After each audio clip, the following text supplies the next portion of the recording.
Chers compatriotes, bonjour, bonsoir, ça dépend de là où vous vous trouvez à ce moment. Nous voici une fois de plus pour vous informer des nouvelles de l'Afrique en général et de la République démocratique du Congo en particulier. Nous le savons tous que Évariste Ndayishimiye a accédé à la présidence de l'Union africaine. Dans son allocution, il a parlé de l'absence de l'eau potable et d'assainissement dans les différents pays en Afrique en général. Et il a parlé de cette situation qui devrait être vue dans son ensemble et de voir dans quelle mesure tous les pays africains, toute famille doit nécessairement accéder à une pluie d'eau n'accédant pas 15 minutes un aller-retour. Cela constitue ce qui a été déjà décidé dans l'agenda 2063.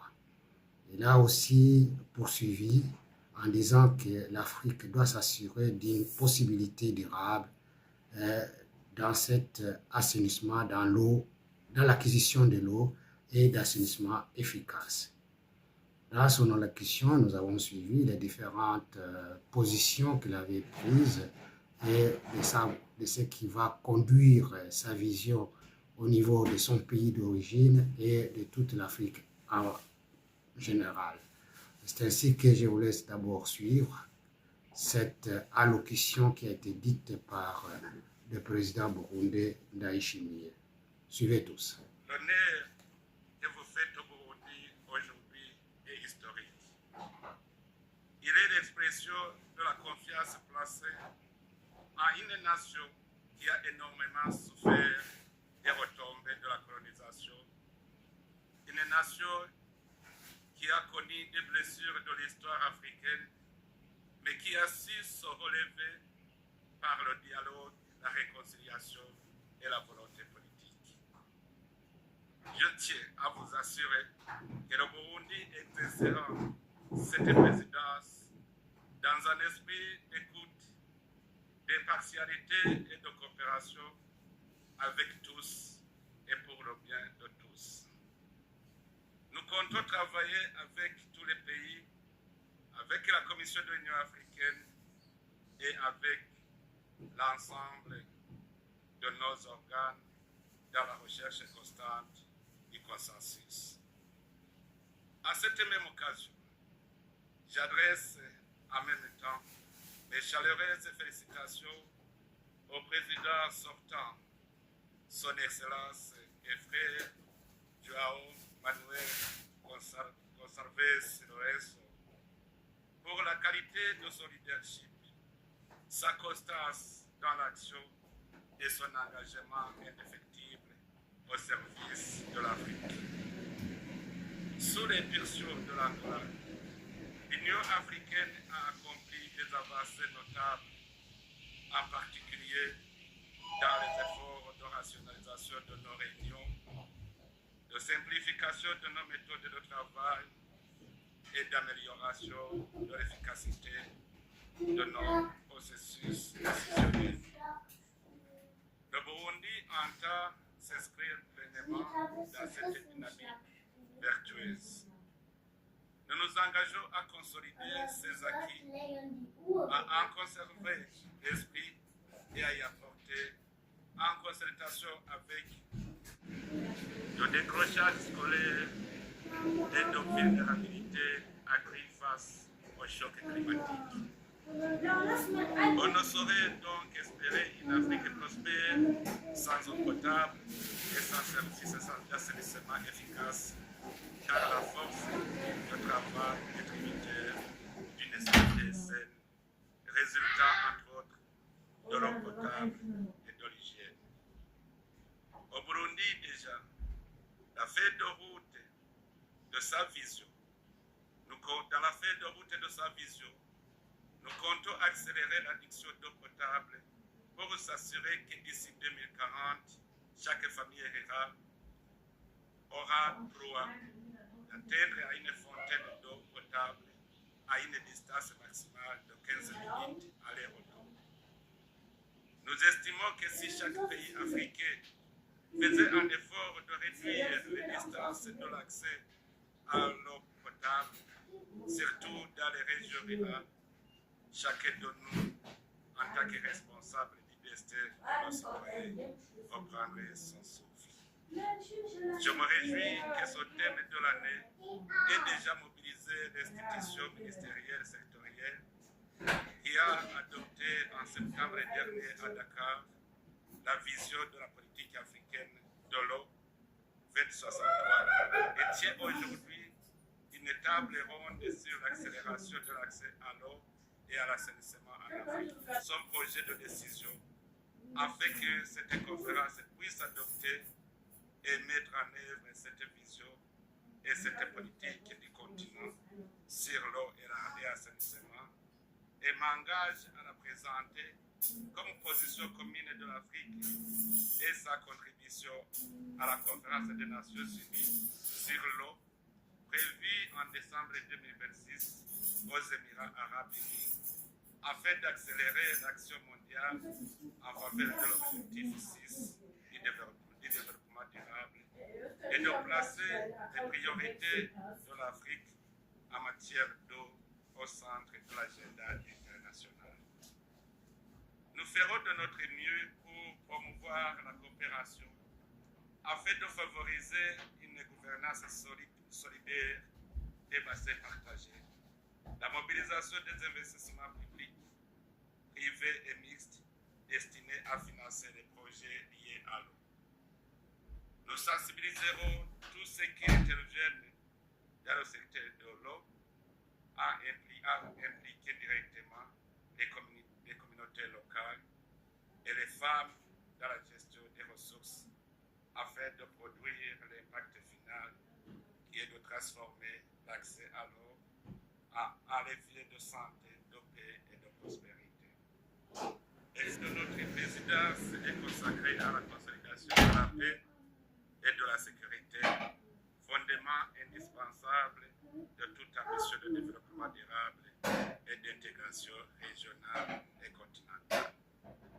Nous le savons, Excellence, la paix est la condition essentielle de la stabilité institutionnelle, de l'investissement productif, de la cohésion sociale et de la confiance entre les peuples et les États. Je souligne ce mot paix parce que le Burundais reconnaît que le retard que le Burundi a eu dans son développement a été causé par les conflits alors qu'il avait des atouts énormes pour son développement.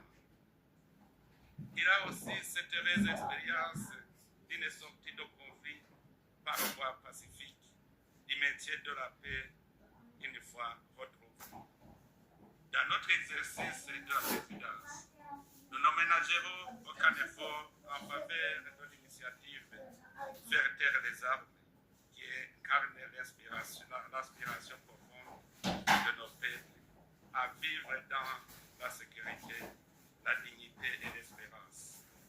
Nous voudrions que l'Union africaine accorde une attention particulière au renforcement de la complémentarité entre l'architecture africaine de paix et de sécurité et l'architecture africaine de gouvernance dans une approche intégrée reliant prévention des conflits, alerte précoce, diplomatie préventive, médiation, gouvernance inclusive et reconstruction post-conflit, en étroite collaboration avec les communautés économiques régionales et les mécanismes régionaux de rétablissement de la paix.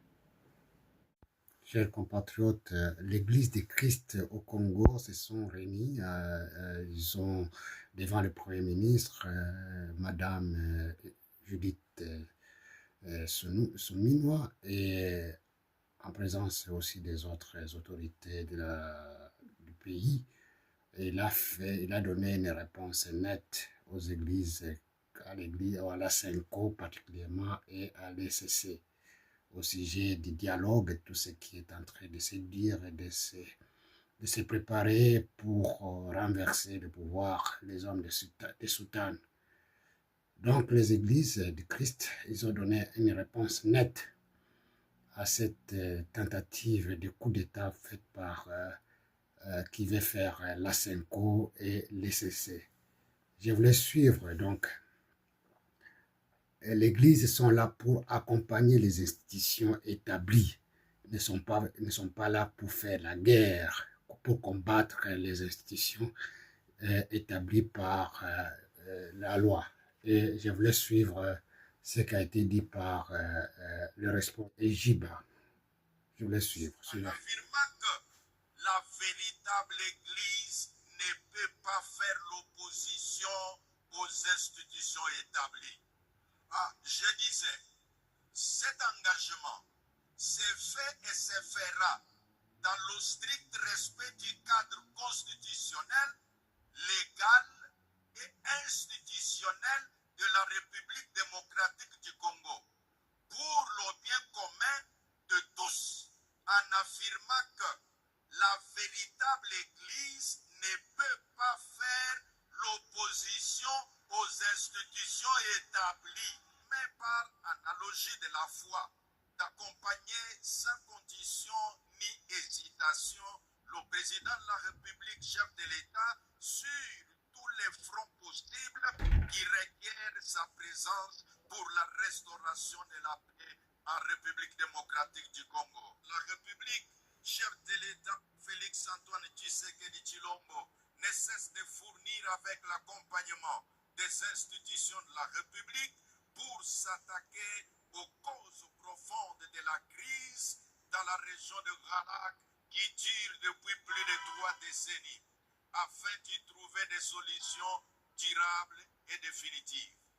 Par ailleurs, en notre qualité de chef de la président de la plateforme de confession religieuse, nous saisissons l'occasion qui nous est offerte pour exprimer notre gratitude au chef de l'État qui, après avoir confié de manière solennelle la RDC à Dieu, a usé de ses prérogatives constitutionnelles pour mettre toutes les confessions religieuses congolaises ensemble, de manière à parler d'une même voix, à avoir un même langage et un narratif concerté sur des questions d'intérêt national vital qui exigent des chefs religieux sans distinction d'adopter une attitude hautement spirituelle et des responsabilités patriotiques. Mesdames et messieurs, distingués invités, promet par analogie de la foi d'accompagner sans condition ni hésitation le président de la République, chef de l'État, sur tous les fronts possibles qui requièrent sa présence pour la restauration de la paix en République démocratique du Congo.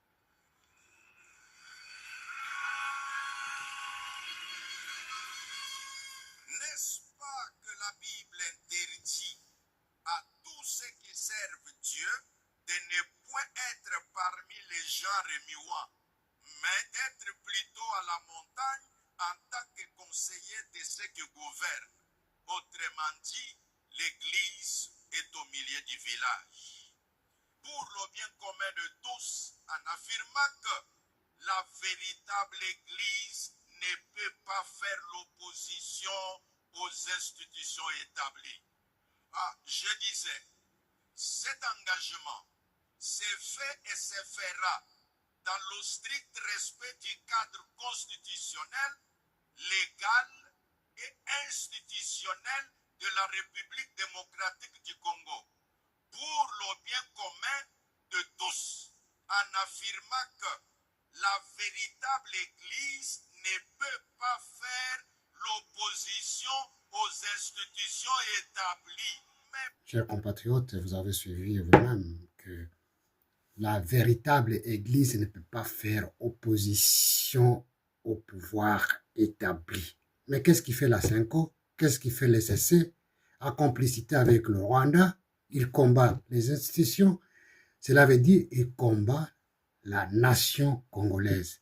Il combat à la disparition de la nation congolaise. Donc, tout Congolais de bonne foi, de bonne conscience, ne peut pas tolérer ce qui se passe et ce que c'est dit par la Senko. Il bafoue tous ceux qui ont été morts à l'est de la République démocratique du Congo. Et en plus, il y a beaucoup de catholiques qui ont été foués de leur vie, qui ont été arrachés de leur vie par le criminel et les compatriotes congolais qui ont fait, étant ensemble avec les criminels, le sanguinaire, le président Kagame. Et la Senko le voit. Et les CC le voient. Mais ils courent derrière tous ces gens, derrière Kabila, derrière Katumbi, derrière les autres qui ont conjugué avec l'ennemi, et ils veulent qu'on puisse le laver de ce qu'ils ont fait, et d'autres gens de l'opposition, pour ne pas les citer ici, de les laver et de revenir sur la table des négociations afin qu'ils soient injectés dans les institutions et dignement établies par les élections qui ont été libres et démocratiques. Les réveils en République démocratique du Congo font leçon à Senko et à l'ECC. J'estime qu'ils ont compris. Et, chers compatriotes, nous ne pouvons pas tolérer tout ce qui a été fait à l'est de la République démocratique du Congo et laver tout cela. Non, il faut que la justice fasse son travail et tous ces mondes qui ont tué, qui ont massacré, qui ont violé soient punis par la loi, par la force de la loi. C'est à ce moment-là que les autres, dans l'avenir, ne pourront s'hasarder d'aller faire encore une alliance avec le Rwanda pour revenir encore en République démocratique du Congo pour tuer. Chers compatriotes, nous pourrons dans les jours à venir vous faire voir les enfants. Nous sommes en train de soutenir certains enfants à l'est de la République démocratique du Congo qui souffrent, qui manquent à manger, qui manquent de tout et qui ont été, les parents qui ont été arrachés de leurs parents. La vie a été arrachée par ces ennemis de la République. Il y a des orphelins, des petits-enfants qui meurent au jour le jour. Et c'est là la Senko, les Cholé, les Muteba, Ambongo qui voient tout cela, mais qui ferment les yeux pour donner cutus à tous ces ennemis afin de revenir encore au pouvoir. C'est une honte. Ils doivent vraiment, si cela n'est pas... Ils n'ont pas de conscience. Ce sont les gens qui n'ont pas d'âme. Et un homme qui n'a pas d'âme, vous savez ce qu'il est. Donc, il ne mérite pas être encore parmi les autres. Nous devons chercher leur place qui n'est pas de ce monde, puisqu'ils n'ont pas l'amour. Ils prêchent l'amour, mais n'ont pas l'amour dans leur cœur. Et quelqu'un qui n'a pas l'amour dans leur cœur, dans leur chair, donc c'est quelqu'un d'autre. C'est quelqu'un d'autre. Et nous ne pouvons pas accepter cela, chers compatriotes. Et cela étant, nous allons poursuivre nos informations. Nous avons appris au niveau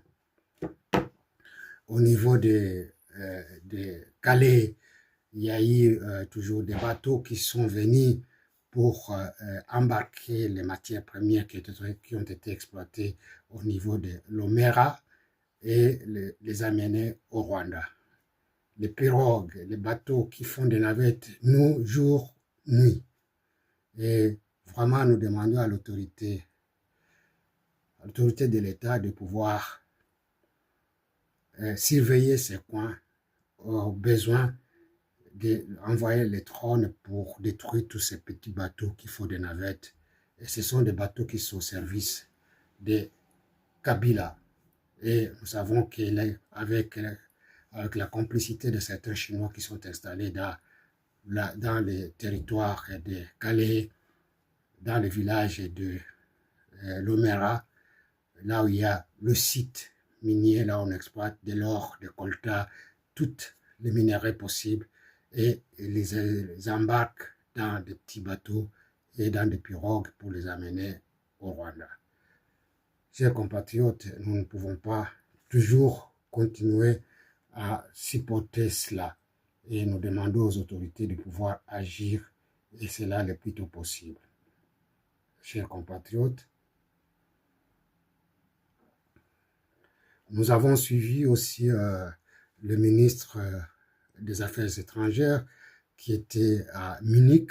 Il y a eu des conférences qui s'est tenues à Munich et il a parlé de ce qu'on lui a posé la question sur le cessez-le-feu et si le gouvernement congolais a décrété aussi le cessez-le-feu qui va commencer à partir du 18 selon les facilitateurs, le président angolais Lorenzo, et cela n'est pas bienvenu pour certains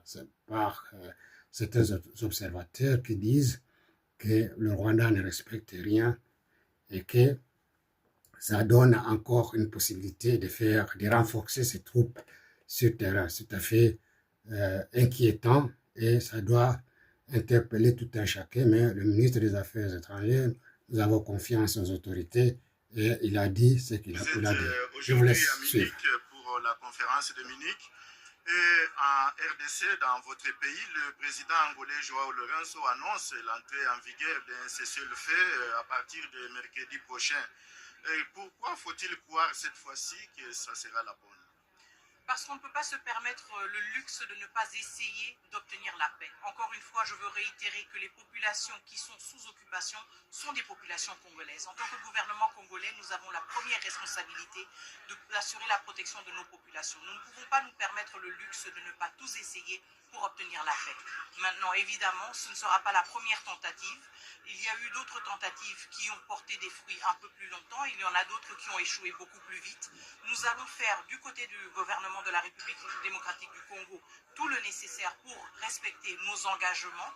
Et nous espérons aussi que l'autre partie va faire la même chose. Mais nous savons aussi que tout cela sera suivi par les mécanismes mis en place et qu'il y aura une redevabilité pour le comportement ou le manquement des uns et des autres. Il y a plusieurs processus qui sont en cours, mais ce qui est très important est de souligner que ce sont des processus complémentaires. Il ne s'agit pas de processus qui sont en compétition les uns avec les autres, mais plutôt de processus qui sont en train de se renforcer mutuellement. Quand nous parlons donc d'un processus de cessez-le-feu, il faut savoir que dans le processus de Doha, il y a un mécanisme qui a été mis en place pour la supervision et le monitoring de ce cessez-le-feu. Donc ce dont il s'agit maintenant, c'est de voir comment ces différents processus peuvent être capitalisés, exploités pour se renforcer mutuellement et pour qu'on ait justement du progrès tangible sur le terrain vis-à-vis d'une amélioration du contexte sécuritaire et surtout une amélioration des situations des populations civiles qui sont les premières victimes de ce conflit. Madame la ministre, vous ne doutez pas que la RDC soit piégée parce que vous comptez sur ce processus alors qu'une partie du pays continue à être occupée par les rebelles guerriers. Nous fournissons tous les efforts dans les processus dans lesquels nous nous sommes engagés, justement parce que nous sommes un État qui respecte sa parole, mais nous savons aussi que dans tous ces processus, nous devons avoir une posture très claire avec les différents facilitateurs. Qu'ils soient de l'Union africaine, qu'ils soient du Qatar, qu'ils soient des États-Unis d'Amérique, nous sommes toujours clairs. Il ne peut pas y avoir de processus qui aboutissent à une paix durable sans redevabilité. Nous nous engageons donc dans ces processus avec l'attente que les facilitateurs vont nous aider aussi à tenir toutes les parties redevables vis-à-vis de leurs engagements. Et c'est là où justement la différence doit être faite. Il s'agit de 30 ans de guerre, il s'agit de mettre fin à cette guerre après tant d'années de souffrance, mais il s'agit de le faire avec plus de redevabilité et de responsabilité. Et c'est notre message toujours clair à tous nos différents partenaires dans ces processus qui se renforcent mutuellement. Chers compatriotes, je voulais suivre une série de déclarations faites par les Ouazalènes qui refusent de cesser les faits et qui doivent continuer leur offensive, et puisqu'ils ne croient pas à la sincérité et à la volonté du Rwanda M23 AFC. Et ensuite, l'exploitation illégale des minerais décalés à Lomera et qui sont exportés au Rwanda par des petits bateaux et des pirogues toute la journée, toutes les nuits.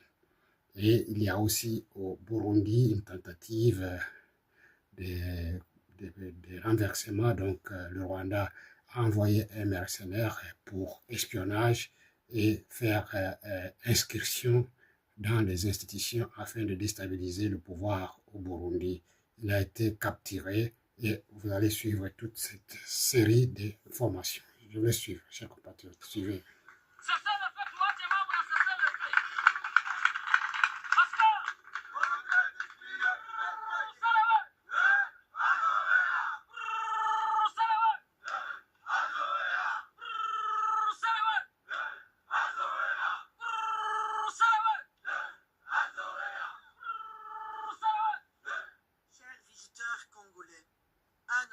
Que ce Parlement a adopté, presque à l'unanimité, une résolution destinée à mettre fin au pillage des ressources de la RDC et surtout stopper l'impunité qui sévit dans la région. Malheureusement, la Commission fait exactement le contraire.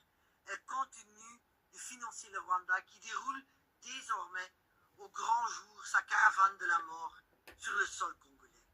Ne dites pas que vous ne le savez pas, puisque les experts des Nations Unies et les organisations c'est la déclaration du député Madame Le Pen à l'Assemblée de l'Union européenne. Cela fait 16 ans que ce dernier dort dans vos tiroirs. Et on s'étonne que l'impunité monte en puissance dans cette région. Ce sont les mêmes acteurs, les mêmes pays dans le Rwanda qui agissent en toute impunité depuis plus de 30 ans. Il n'y a que Kagame qui est capable de signer un accord de paix à Washington, puis, 2 semaines plus tard, d'attaquer et d'occuper Uvira. Pendant ce temps, on continue de recenser les fosses communes laissées par l'armée rwandaise à Uvira. Avec cette guerre d'occupation, on parle, collègues, de plus de 11 millions de morts. Une femme est violée toutes les 4 minutes. Un enfant tous les 30 minutes. Plus de 9 millions de réfugiés et de déplacés. Oui, malgré ces chiffres horribles, l'Europe maintient sa coopération militaire et donne des millions au Rwanda. C'est étonnant, c'est vraiment déplorable. Ça ne peut pas continuer toujours ainsi. Et pourtant, les faits sont là. Dites-nous votre bilan. Donnez-nous vos chiffres. À partir de combien de millions de morts, des femmes et des enfants violés, allez-vous ouvrir les yeux et agir concrètement? Le peuple congolais n'a que faire de vos discours de condamnation stériles depuis 30 ans. L'heure est venue, collègues, d'agir positivement et concrètement. Madame la commissaire, courage, good luck pour ton voyage la semaine prochaine. J'espère que tu vas revenir avec la paix. Amani, Amani, Amani, merci. RDC. À Lomera, des habitants dénoncent un pillage organisé des sables minéralisés au profit du Rwanda. À Lomera, dans la province du Sud Kivu, des habitants accusent les responsables de la rébellion du M23 RDF d'organiser l'acheminement intensif de sable minéralisé hors de la République démocratique du Congo au détriment des communautés locales. Selon ces témoignages, dont une vidéo montrant un bateau à Lomera nous a été envoyée, plus de 50 bateaux et pirogues motorisés accostent régulièrement pour charger des sables extraits du site minier. L'activité se déroulerait jour et nuit, malgré une interdiction antérieure d'accostage annoncée par les autorités du mouvement rebelle. Les témoins affirment que cette exploitation ne profite pas à la population. Des familles meurent de faim pendant que l'activité minière tourne sans arrêt, déplore-t-il, évoquant la perte de terres agricoles, d'habitations et de sources de revenus. Ces accusations ravivent les soupçons de transfert illicite de minerais vers le Rwanda, régulièrement mis en cause par Kinshasa pour son soutien au M23 et pour son implication dans les circuits d'exportation de minerais issus des zones sous contrôle rebelle. Voilà tout ce que Kabila fait Kigali dans rejette ses ces points à allégations. Lomera. La police burundaise a montré aux journalistes un Rwandais attrapé sur le sol burundais. C'est un militaire actif de l'armée rwandaise. Il s'appelle Caporal Lukiahin Cyprien. La matricule c'est 28 40 49 et il est du camp de Gabiro. C'est au Rwanda. C'était sa troisième mission ici au Burundi. Et une mission qui vise la déstabilisation de ce pays. Cyprien Lukiahinare affirme qu'il est militaire rwandais en activité. Il a dit à la presse qu'il s'est rendu aux forces de l'ordre burundaises en citant différents centres d'entraînement des combattants visant à attaquer le Burundi. Suite aux mauvaises actions de notre gouvernement qui soutient ceux qui veulent attaquer le Burundi, il a été nécessaire de me rendre parce que j'avais déjà découvert qui je suis et c'est dont j'ai besoin. Et je suis venu le dire ici au Burundi. Il y a des personnes qui planifient d'attaquer le Burundi. Les premiers entraînements ont lieu dans Gabiro. L'effectif de ces hommes est compris entre 2000 et 2200. Ils ont l'objectif de renverser le pouvoir en place.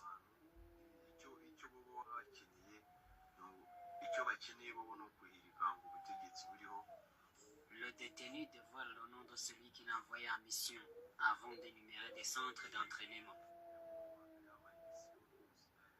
C'est notamment un certain Kazaviza. On dit qu'il est cousin à Nyombare. C'est un colonel du camp Gabiro. Il est parmi ceux qui entraînent les militaires.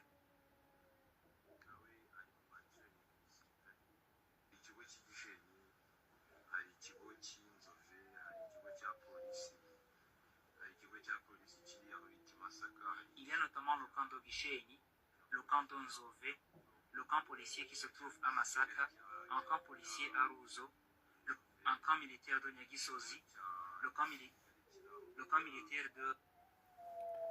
Chers compatriotes, vous savez, vous suivez tous que le Kagame ne s'arrête pas là. Il continue toujours à déstabiliser les pays de Grand Lac. Et c'est vraiment un ennemi du peuple du Grand Lac. Il est temps que tous les pays environnants, tous les pays qui sont dans les pays des Grands Lacs, et y compris d'autres pays, entre autres la Tanzanie, doivent s'occuper de cet homme. C'est à ce terme que nous mettons fin de nos informations de ce soir. Je tiens ici à vous remercier tous et je vous demande de nous accompagner afin que nous puissions nous améliorer et arriver ensemble à un destin commun, celui de sauver notre pays de la main des ennemis. Je vous remercie et que Dieu vous bénisse. À la prochaine occasion.